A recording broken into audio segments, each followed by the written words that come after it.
مساء الخير، يا رب تكونوا كويسين. النهاردة بقى نعمل شيش طاووق بطريقة سهلة جدا بسيطة، أكلة المستعجلين. راجعة من شغلك مش لاحقة تعملي أكل، عايزة تعملي أكلة كده خفيفة تنفع دايت، تنفع تغيير عن باقي الأيام. معاكي بيبي بقى صغير مش عارفة تعملي أكل، تعالي شوفي الوصفة دي هتعجبك قوي. وكمان مكرونة بالوايت صوص طعمها حلو قوي، هيعجبك زي بتاعة المطاعم. يلا بقى نعمل أكل المطاعم في البيت ونفرحهم. بس لو أول مرة تشوفوني، أنا اسمي مادونا. ما تنسوش تشتركوا في القناة ولايك وشير لو عجبكم الفيديو. أول حاجة، أنا بجيب وراك مخلية. الشيش طاووق احلى مليون مرة بالوراك المخلية عن الصدور. هو اساسه بالوراك بس طبعا دي حرية شخصية.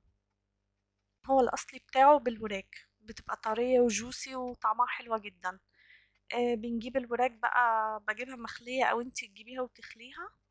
بغسلها طبعا كويس، وببتدي اشيل اي حتت جلود فيها، اي حاجة مش عاجباني فيها كده زي ما انتوا شفتوا. بقطعها قطع مكعبات كده يكون حجمها متقارب. انت عادي ممكن تقطعيها حجم اكبر من كده، بس انا بحب اقطعها يعني الحجم ده عشان تشرب تتبيله وتبقى مشويه كويس. التتبيله بقى بتاعتنا: معلقه ثوم مفروم، عصير ليمون، معلقه زيت، معلقه صلصه، علبه زبادي، بابريكا، ونحط فلفل اسود وملح طبعا، كمون وكزبره بتاع ربع معلقه تقريبا كده صغيره، وبرده رشه جنزبيل كده على طرف المعلقه. وهنقلب بقى المكونات بتاعتنا كويس، وهنحط بقى فيها الفراخ. الفراخ انتي ممكن نص ساعة ربع ساعة حتى، بس برضو هتشرب تتبيلة. عندك وقت وعايزة تبيتيها تقعديها 5 6 ساعات مفيش أي مشكلة. أنا بختصر. طبعا انتوا عارفين ان انا دايما ببقى مستعجلة، فمش بقعد بقى احط في عصيان شيش والكلام ده، ما عندناش وقت ولا خلق ولا صحة للكلام ده.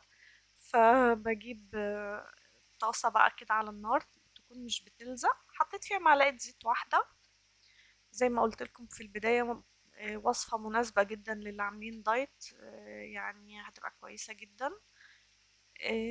معلقة زيت كده واحدة، وببتدي أسخن الطاسة كويس وأنزل فيها القطع الفراخ جنب بعض زي ما انتوا شايفين. ببقى معلية النار عشان الفراخ ما تنزلش ميتها. وبحط بقى معاهم قطع فلفل، قطع بصل. اللي بيحب الطماطم المشوية برضو عادي يحطها، أنا بحط فلفل وبصل بس. عايزة أقول لكم الخضار المشوي معاها ده بيبقى طعمه رائع. وببتدي بقى مش بقلبها غير لما بتاخد لون زي ما انتم شايفين كده من كل الجوانب، واتأكد ان هي استوت. هي لما بتاخد لون من الجنبين ممكن اوطي عليها دقيقتين 3 كده، هي مش بتاخد وقت كتير، هو الموضوع 10 دقايق تقريبا. وعملت الكمية كلها بنفس الطريقة. هنعمل بقى المكرونة الوايت صوص. حطيت في الحلة معلقة زيت وقطعة زبدة تقريبا بمقدار معلقة، ودي معلقة صغيرة توم مفروم. يا دوب ريحة التوم تطلع انزل بمعلقتين دقيق او معلقة ونص. المقدار ده الكيس مكرونة اللي هو 400 جرام، يعني الافضل معلقة ونص كمان دقيق. وابتدي اقلبهم مع بعض لحد ما الدقيق يستوي بس ما ياخدوش لون. في الوايت صوص اوعي تستني ان الدقيق ياخد لون. وبنزل بقى باللبن كده عشوائي بس تقريبا، يعني هو بياخد كمية اكتر من البشاميل العادي، يعني المعلقتين دي ممكن ياخدوا 3 كوبايات لبن عشان لازم يبقى خفيف. ونزلت عليهم نص مكعب مرقة خضار، وعلى طرف المعلقة جوزة الطيب مطحونة، وملح وفلفل اسود. دي التوابل بتاعتي. طبعا بقلب فيها دايما زي البشاميل كده عشان ما تتلسعش من تحت. دي نص كوباية كريمة اختياري، انا غالبية الوقت بعملها من غير كريمة ومن غير جبن وبتبقى رائعة وجميلة. فعندك كريمة، عندك معلقة قشطة، وش لبن ما عندكيش خالص مش هتفرق. ودول كانوا معلقتين تقريبا جبنة شيدر حطيتها معاهم يعني، لكن في العادي انا مش محتاج خالص.